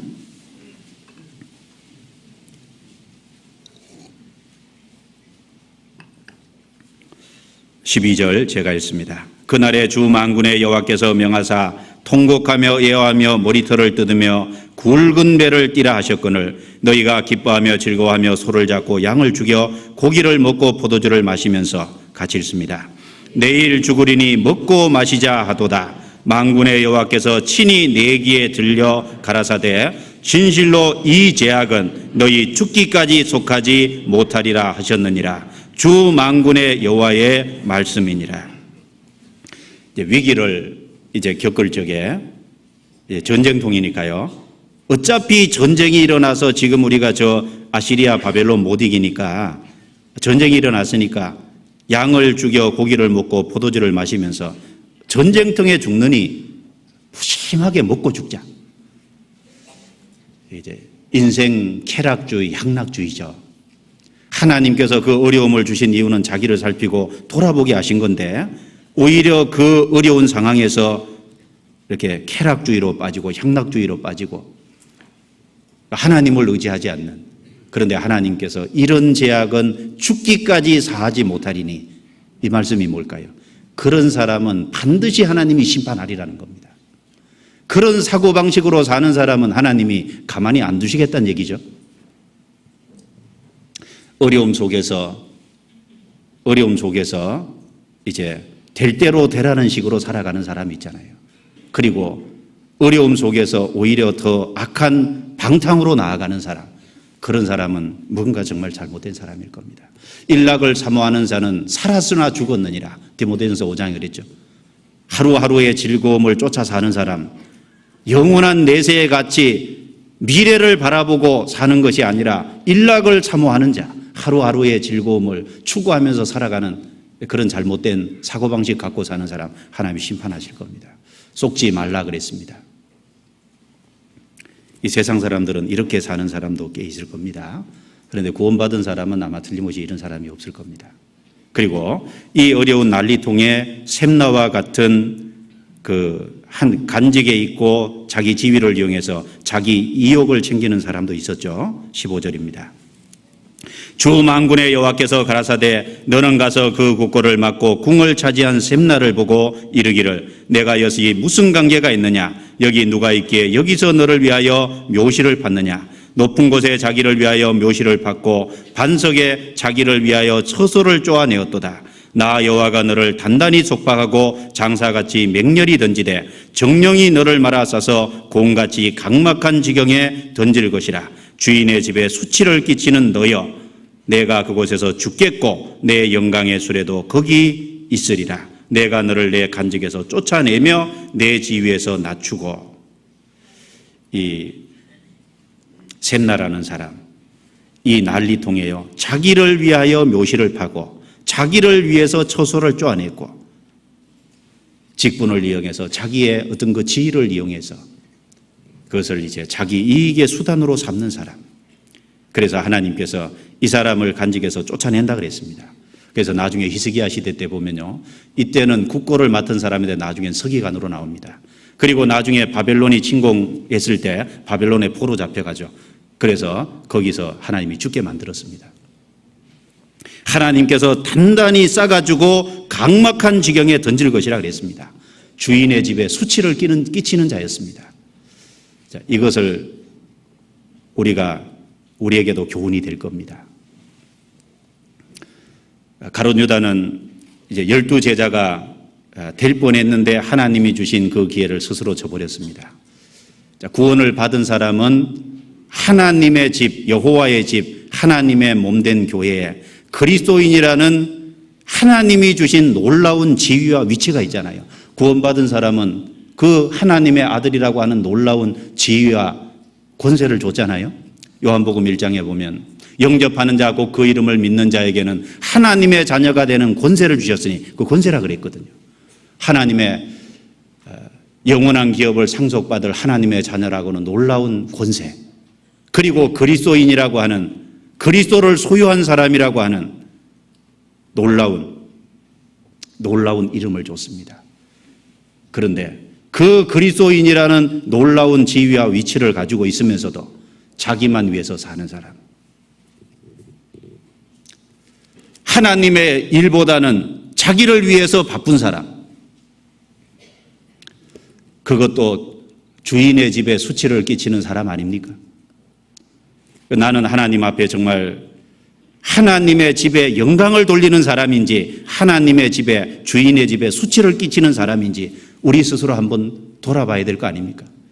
많은 군인들, 하나님 앞에 구원받은 영적 군사들이 싸워서 일선에서 나가서 열심히 전쟁하고 영혼을 건지려고 애쓰고 있는데 그 그리스도인이라는 위치와 지위를 받았음에도 불구하고 자기만 위해서 살고 자기 일에 바쁘고 하나님의 일에 관심이 없다면 그것도 주인의 집에 수치를 끼치는 겁니다. 그 교훈을 우리에게 이 말씀이 주고 있지 않습니까? 우리는 과연 하나님 앞에 어떤 사람인지 우리 스스로 한번 돌아볼 필요가 있잖아요. 우리 스스로.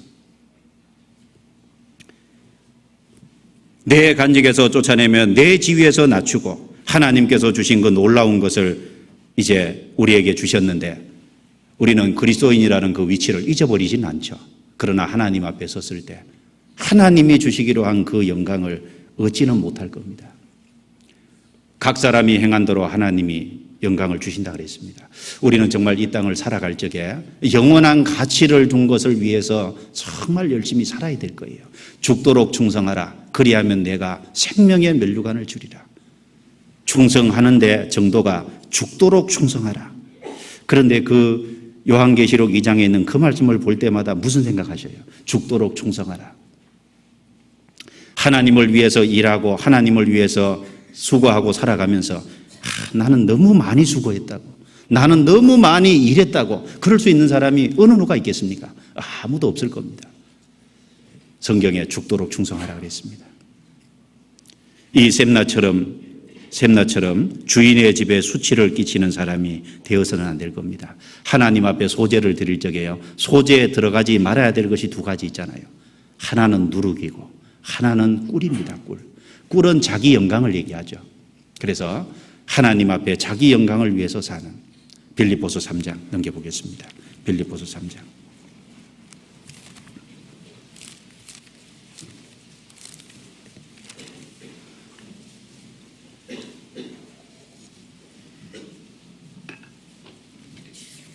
빌립보서 3장 찾으셨으면 17절부터 19절까지 같이 읽습니다. 형제들아 너희는 함께 나를 본받으라. 또 우리로 본을 삼은 것 같이 그대로 행하는 자들을 보이라.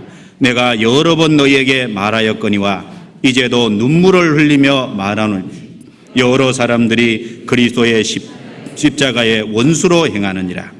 저희의 마침은 멸망이요 저희의 신은 배요 그 영광은 저희의 부끄러움에 있고 땅의 일을 생각하는 자라. 저희의 신은 배요 땅의 일을 생각하는 자라. 여러 사람이 그리스도의 십자가의 원수로 행하느니라. 십자가의 원수로 행하느니라. 물론 이제 구원받지 않은 사람들, 주님이 베풀어 놓으신 걸 받아들이지 않으므로 주님과 원수가 됩니다. 그런데 구원받은 이후에도 구원받은 사람이 정말 자기를 위해서 살고 자기 일만 위해서 바쁘다면은 많은 구원받은 사람이 잃어진 영혼을 건지기 위한 전쟁을 하고 있는 그 어려운 시대에 그렇게 살아간다면 그것도 십자가의 원수로 행하는 것이라고 할 수 있을 겁니다. 우리는 주인의 집에 수치를 끼치는 자여, 이제 그런 말을 들으면 안 될 겁니다. 그리고 이사야 22장 마지막 부분을 함께 보겠습니다. 이사야 22장.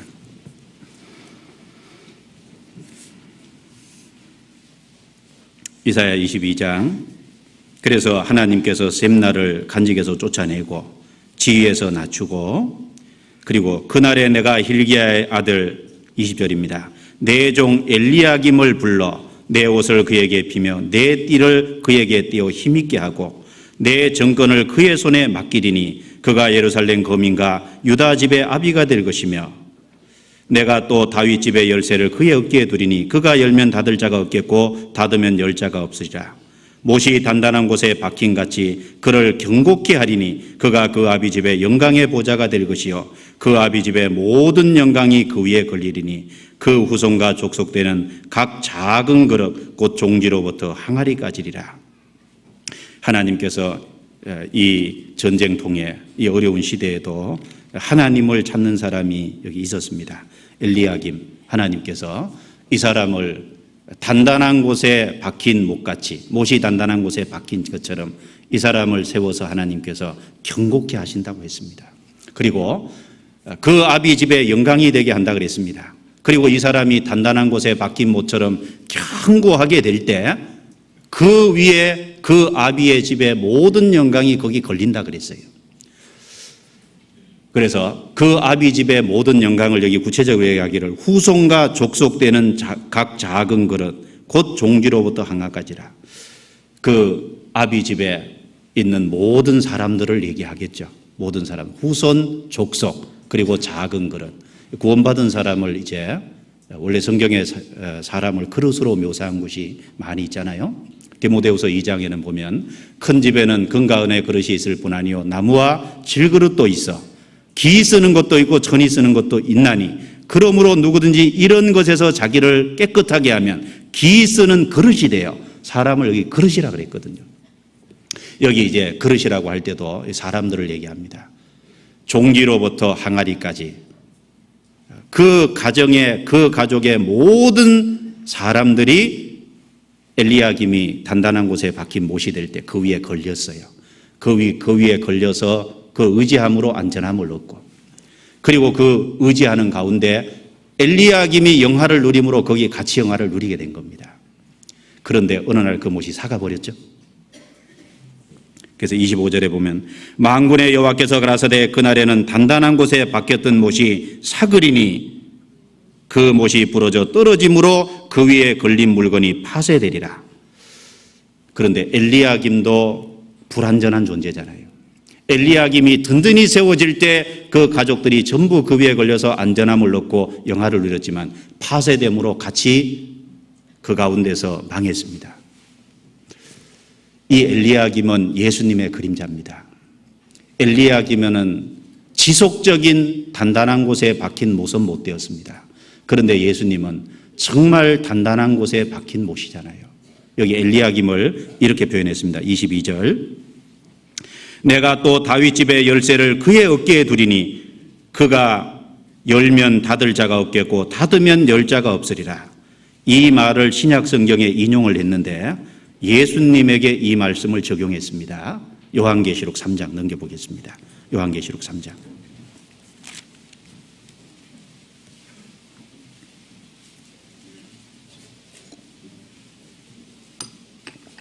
요한계시록 3장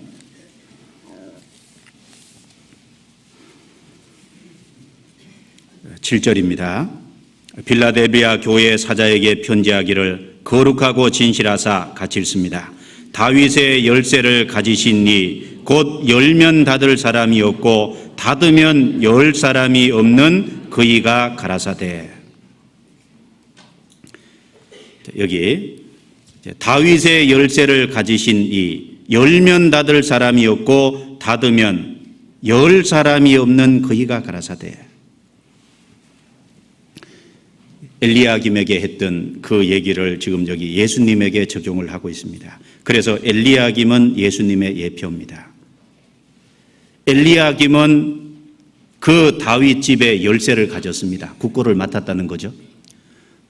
예수님은 진정으로 다윗 집의 열쇠를 소유하신 분입니다. 엘리야김은 다윗 집의 열쇠를 지속적으로 가진 게 아니잖아요. 일시적으로 가졌었습니다. 그런데 예수님은 다윗 집의 열쇠를 영원히 가지신 분입니다. 그래서 예수님이 열면 닫을 사람이 없고 닫으면 열 사람이 없는 겁니다. 그래서 누가복음 13장에 얘기하기를 어떤 사람이 길을 가다 예수님께 물었습니다. 주여 구원을 얻는 자가 얼마나 되겠습니까? 좁은 문으로 들어가기를 힘쓰라. 내가 너에게 이르노니 들어가기를 구하여도 못하는 자가 많으리라. 집주인이 일어나 문을 한번 닫은 후에 밖에서 두드리며 열어주소서 하면 내가 너희가 어디로서 온 자인 줄 알지 못. 집주인이 문을 한번 닫은 후에 열면 닫을 사람이 없고 닫으면 열 사람이 없습니다. 열어준다는 건 뭡니까? 구원받을 수 있도록 열어주는 겁니다. 그리고 닫는다는 건 뭡니까? 어느 날 닫아버리면 그 구원받을 수 있는 기회가 없어집니다. 이 빌라델비아 교회에 다윗의 열쇠를 가지고 구원받도록 열고 닫는 일을 하는 분이 주님이시라는 겁니다. 그래서 8절에 보면 볼지어다 내가 내 앞에서 열린 문을 두었으되 능히 닫을 사람이 없으리라. 이 빌라델비아 교회는 적은 능력을 가지고도 하나님께 충성하는 교회였습니다. 그래서 이 빌라델비아 교회 하나님이 열린 문을 뒀습니다. 구원받을 수 있는 빌라델비아 교회를 통해서 구원받는 사람들이 일어나게 한 겁니다. 그래서 그 밑에 보면 9절 심지어 보라 사단의 해 곧 자칭 유대인이라 하나 그렇지 않고 거짓말하는 자들 중에서 몇철 내게 주어 저희로 와서 내 발 앞에 절하게 하고, 발 앞에 절하게 한다는 건 굴복되게 하고 구원받게 한다는 겁니다. 내가 너를 사랑하는 줄을 알게 하리라. 하나님께서 빌라델비아 교회를 사랑한다는 증거가 뭡니까? 빌라델비아에 하나님께서 구원의 문을 열어주셔서 대적자들 중에서도 몇 사람을 굴복되게 해서 구원받게 해준 그것이 빌라델비아 교회를 하나님이 사랑한다는 증거잖아요. 하나님이 우리 교회를 사랑한다는 증거가 뭡니까? 하나님이 우리 교회의 구원의 문을 열어주시고 구원받는 역사가 일어나게 하는 것이 하나님이 우리 교회를 사랑한다는 틀림없는 증거일 겁니다. 엘리야김은 불완전한 사람이었습니다. 그러나 예수님은 완전하신 분입니다. 다윗 집의 열쇠를 가지고 열면 닫을 사람이었고 닫으면 열 분이 없는 분입니다. 엘리야김은 단단한 곳에 박힌 못이 일시적으로 됐습니다. 그런데 예수님은 단단한 곳에 박힌 못이 영원히 그렇게 되시는 거잖아요. 영원히 그렇게 되십니다. 그래서 예수님은 그 열쇠를 갖고 계시고, 그리고 예수님은 그 열쇠를 누구에게 줬어요? 교회에 줬습니다. 예수님이 다윗의 열쇠를 가지셨는데 그 열쇠를 교회에게 맡겼잖아요. 마태복음 16장 넘겨보겠습니다. 마태복음 16장.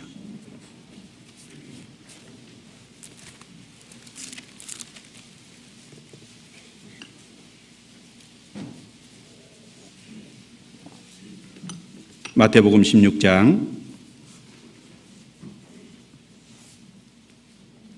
16장 찾으셨으면 18절 19절 같이 읽습니다. 또 내가 내게 이르노니 너는 베드로라. 내가 이 반석 위에 내 교회를 세우리니 음부의 권세가 이기지 못하리라. 내가 천국 열쇠를 내게 주리니 됐습니다.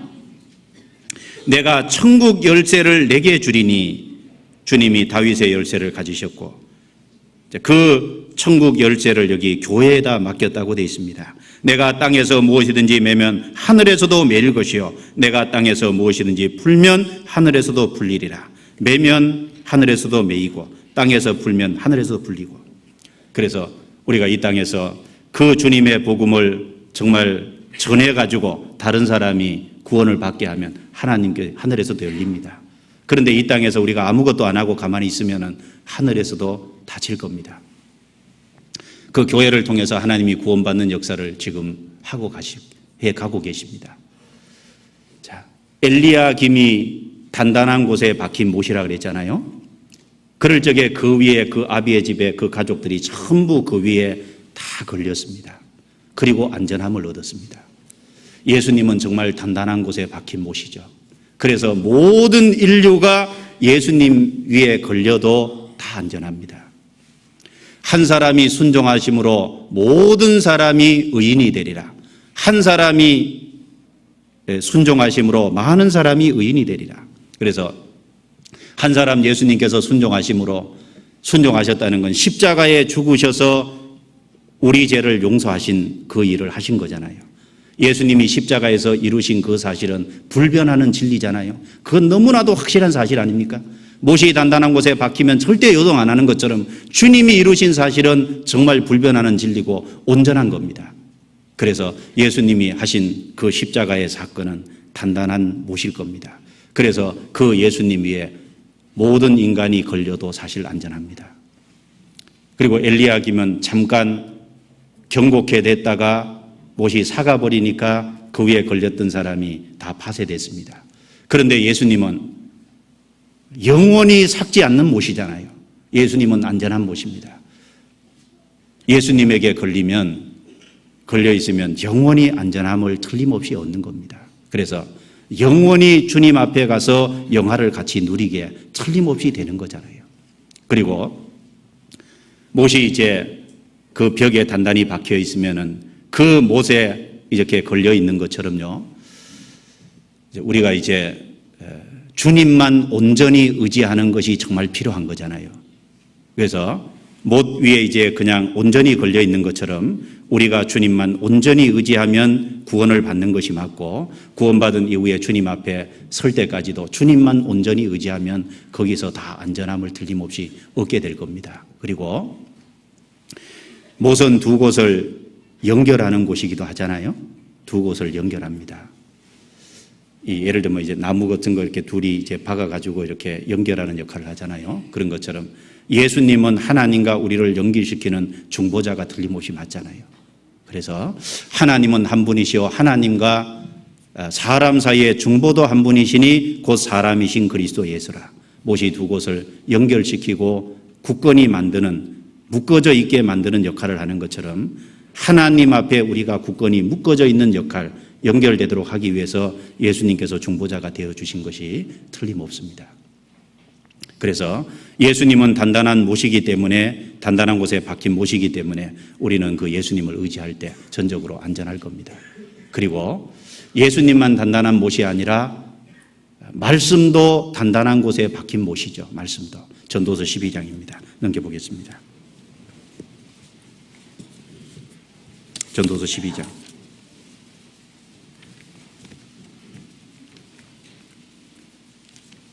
전도서 12장. 잠언 전도서 12장 11절 같이 읽어보겠습니다. 지혜자의 말씀은 찌르는 채찍 같고 해중의 스승의 말씀은 잘 박힌 목 같으니 다 한 목자의 주심반이라. 그래서 지혜자의 말씀은 찌르는 채찍 같고 해중의 스승의 말씀은 잘 박힌 못 같으니, 하나님의 말씀이 잘 박힌 못이라 그랬습니다. 그래서 하나님의 말씀을 우리가 우리 심령에 받아들이고 하나님의 말씀이 우리 심령에 박힐 때 우리는 하나님에게 굳건히 붙어 있을 수 있잖아요. 우리가 하나님의 말씀을 더 가까이 할 때 하나님과 그리스도에게 붙어서 견고하게 될 겁니다.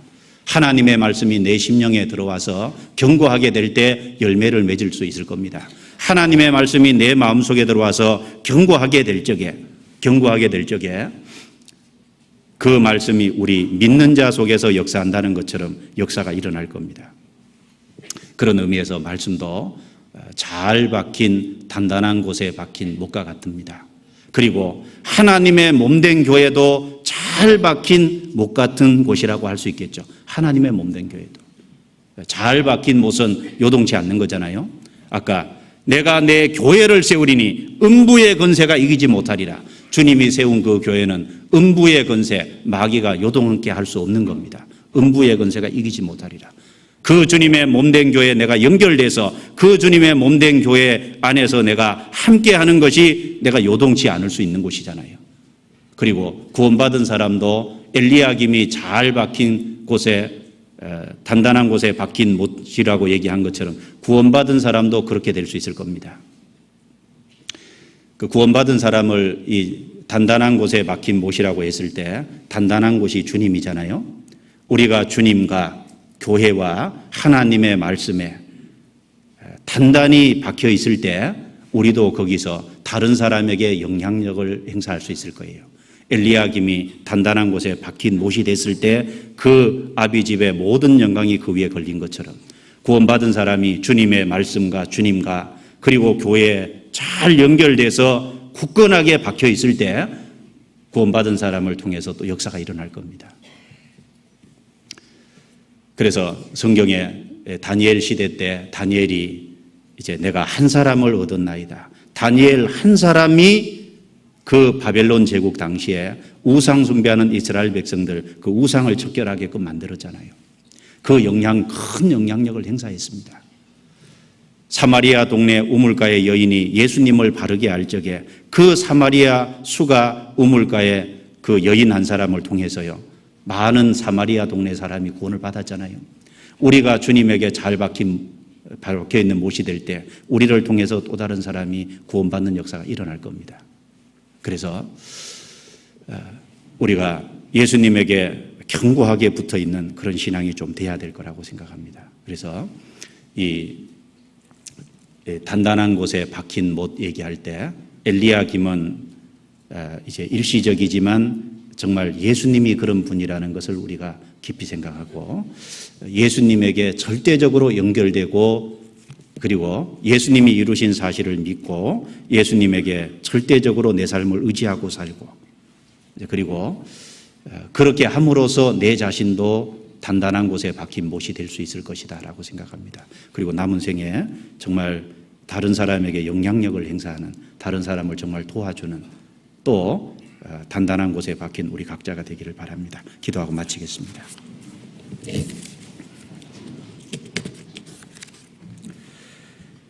하나님 감사합니다. 어리석은 저희를 구원해 주시고 소망을 갖게 해 주신 것 무엇보다 감사합니다.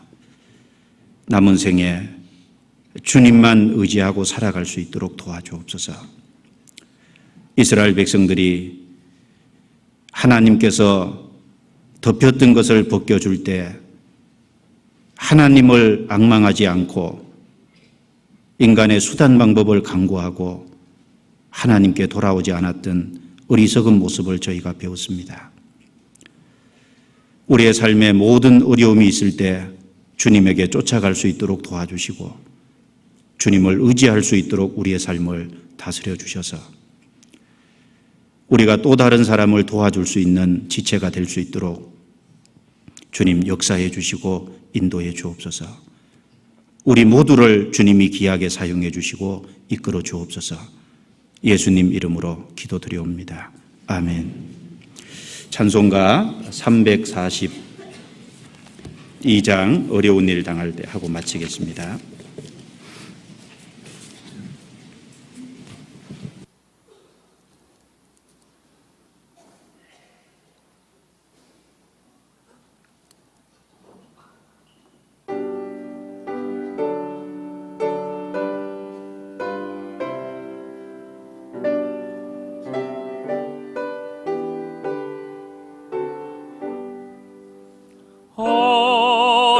어려운 일 당할 때 나의 믿음 적으나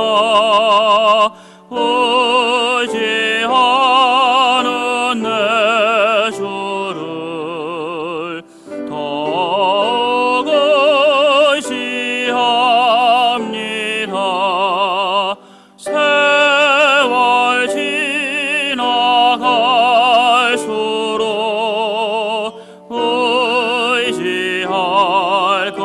거부릴세 아무 일을 만나도 예수 의지합니다. 성령께서 내 맘에 밝히 비춰주시네.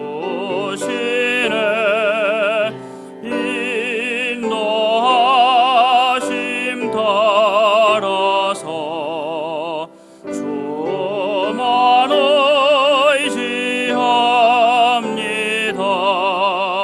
세월 지나갈수록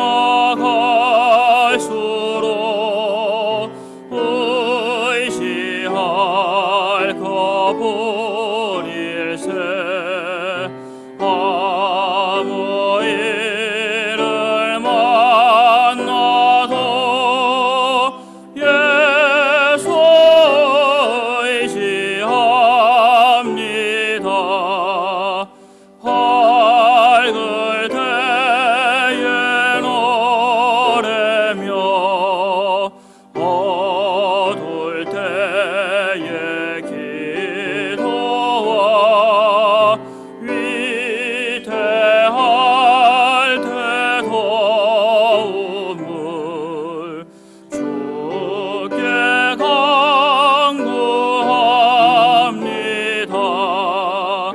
세월 지나갈수록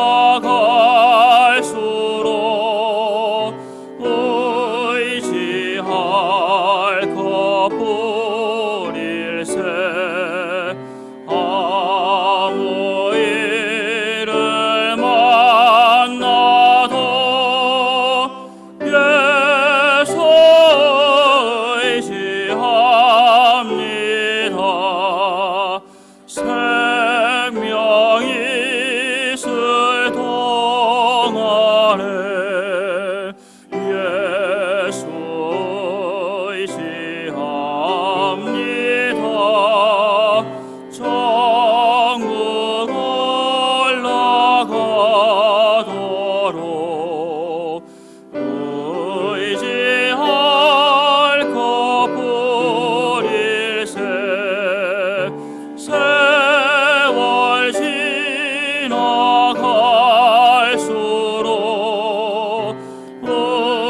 의지할 거부릴세 아무 일을 만나도 예수 의지합니다. 예, 광고 없습니다. 마치겠습니다. 안녕히 들어가십시오.